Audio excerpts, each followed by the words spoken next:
The wedding photographer's husband turned out to be my secret half-brother.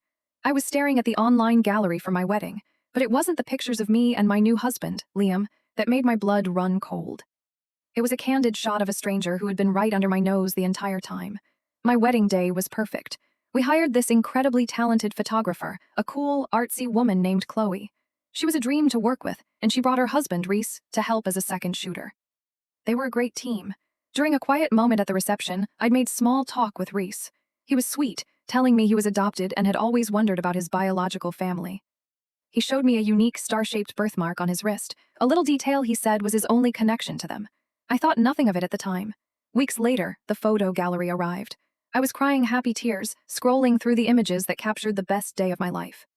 Then I stopped. There was a photo of my father-daughter dance. My dad was looking at me with so much love, his hand holding mine.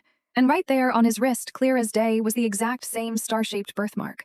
My heart hammered in my chest. It had to be a coincidence, a trick of the light. I zoomed in until the pixels were blurry. It was identical. My mind raced back to my conversation with Reese. I frantically searched for Chloe's social media. I scrolled back years, my hands shaking.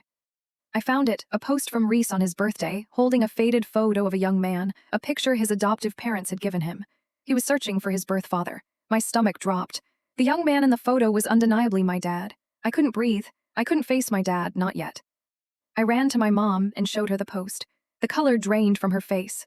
The story she told me was one of teenage heartbreak, of a baby my father was forced by his parents to give up for adoption decades ago, long before he met her. He was devastated, and the shame and guilt had been a secret he'd carried his entire life. He never knew what happened to his son. I knew I had to be the one to tell him. I sat him down that evening, my mom beside me for support. I showed him the photo from my wedding, of our hands clasped together during our dance. Then I showed him the picture of Reese's wrist I had screenshotted.